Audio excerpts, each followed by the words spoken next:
Today marks World NGO Day, a day that highlights the importance of this sector in bringing about social justice and transformation. It also is a day that we reflect on the important role these organizations play in South Africa and how the private sector can participate in building a better nation. For more, I'm joined by the Chief Partnership Officer at the Youth Employment Service, Mr. Tsholo Mogotsi. Sir, thank you so much for your time today. We really do appreciate it. I want to delve into youth unemployment in the country, but before we do that, talk to me about what you believe the status is of NGOs in South Africa at the moment. Is it a healthy sector? Is there sufficient support?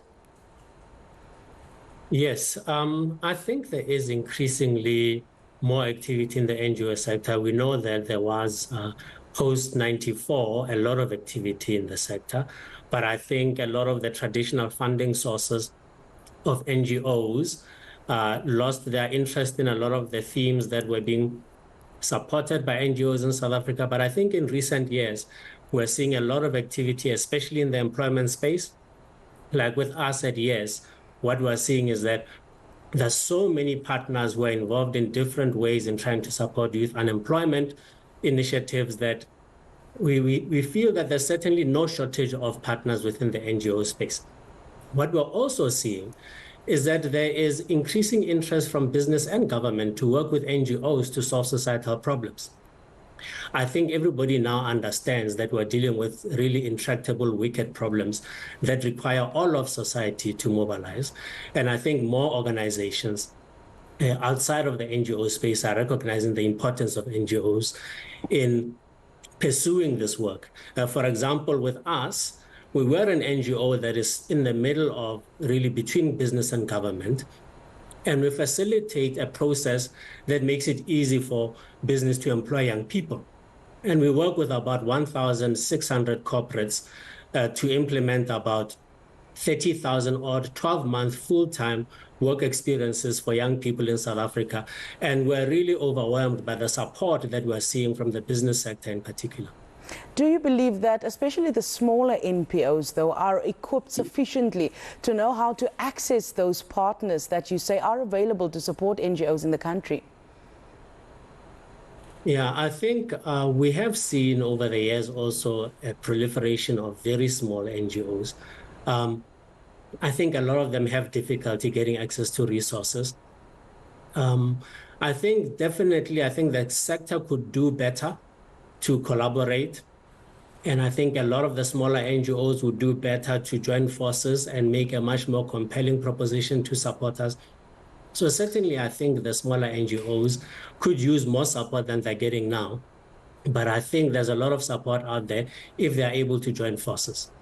Now, this year's theme of World NGO Day is building a sustainable future, the role of NGOs in achieving the sustainable development goals. Talk to us about this theme and how it unfolds in South Africa.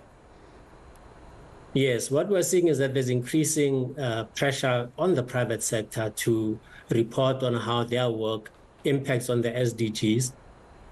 And for our work, for example, we're dealing with youth unemployment, but we find it useful to package the work that we do for corporates that shows how if a corporate is supporting the work that we do, it impacts on the different sustainable development goals.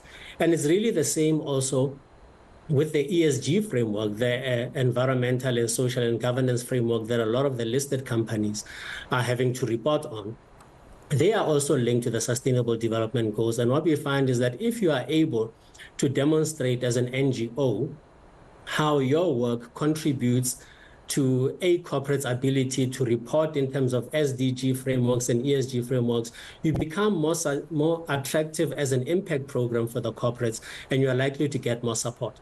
And I think this year, if we can try and encourage more and more NGOs to use the SDG framework and ESG frameworks as the language that they use to engage with corporates, they will find it easier to get access to corporate resources.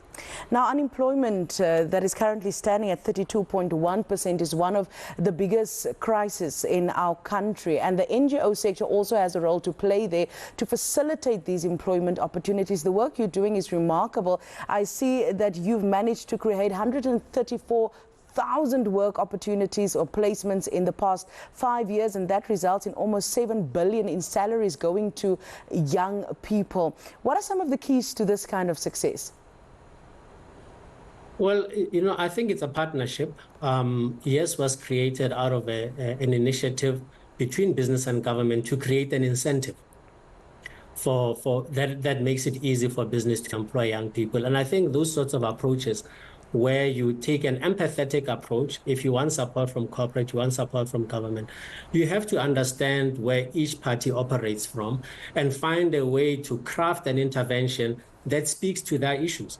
And one of the things that we were dealing with was, of course, the perception that it's risky to employ young people. And to overcome that perception, between business and government, they created an incentive that we administer as the Youth Employment Service that basically created a business case for an employer to employ the youth. And what we're finding is that, of course, beyond the business case, it becomes transformative.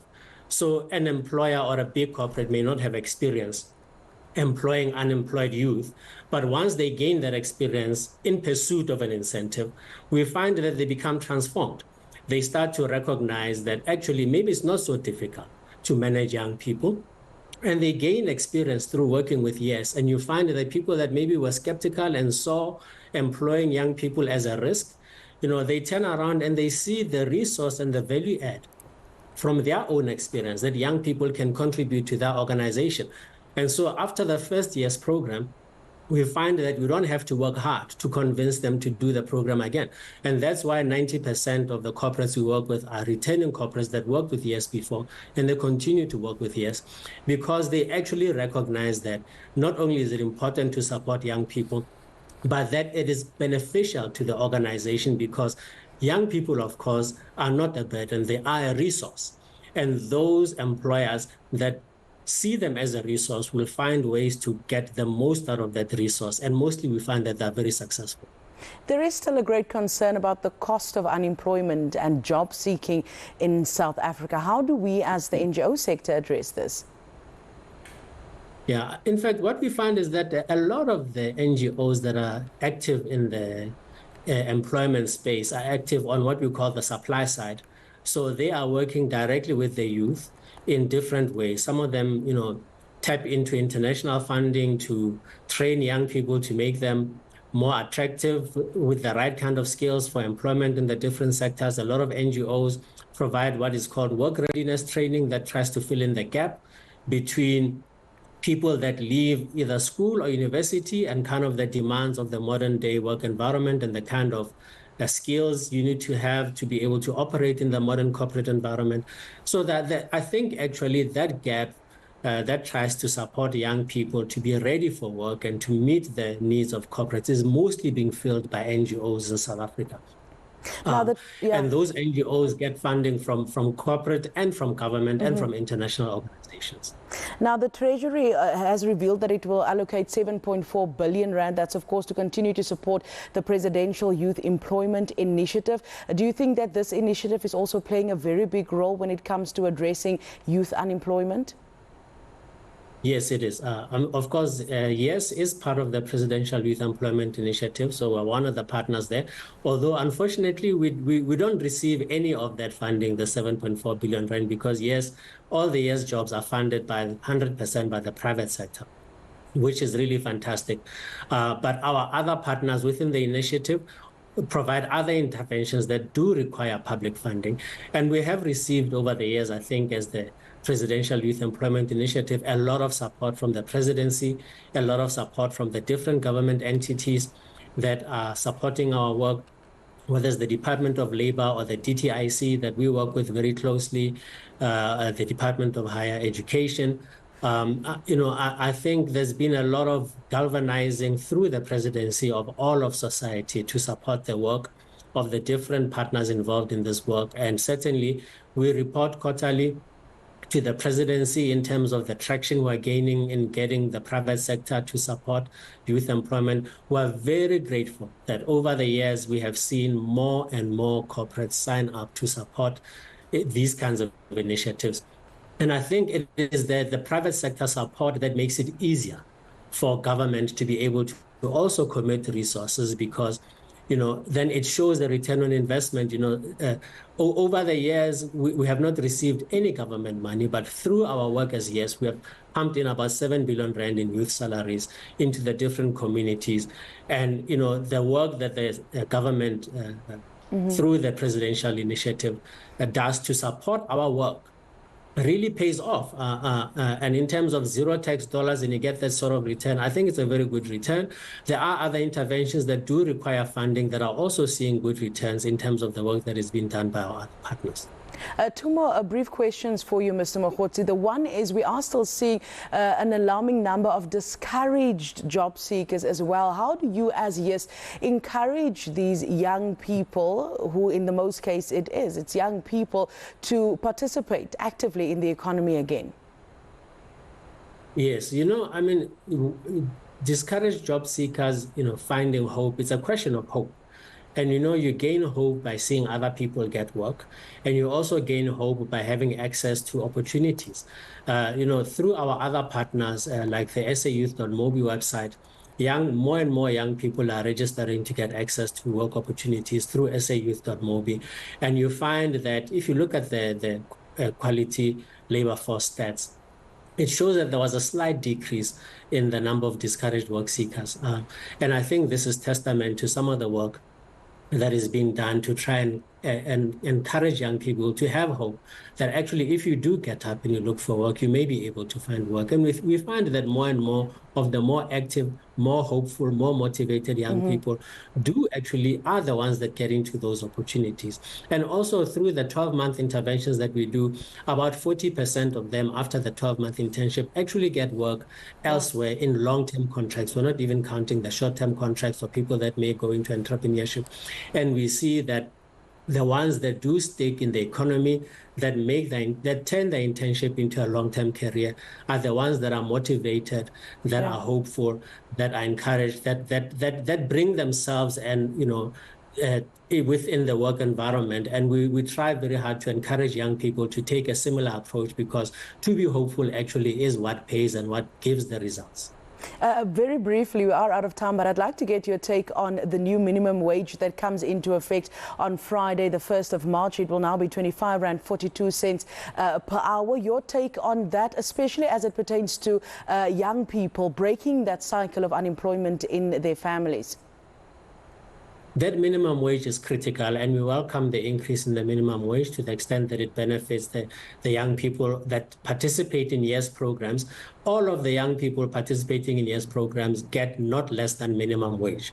And we find that about 62% of our participants have dependents, and financial dependents, and on average have 2 dependents.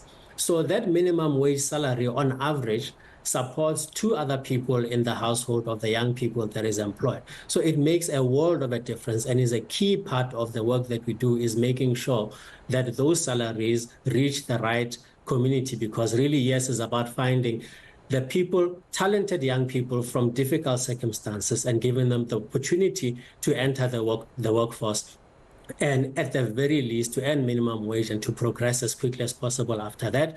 And so we definitely welcome the annual increases. They're very important for our young people, and every rand counts. Well, thank you very much for your time today. That was Tsholo Mogotsi, the Chief Partnership Officer at the Youth Employment Service. It's 14:43 still.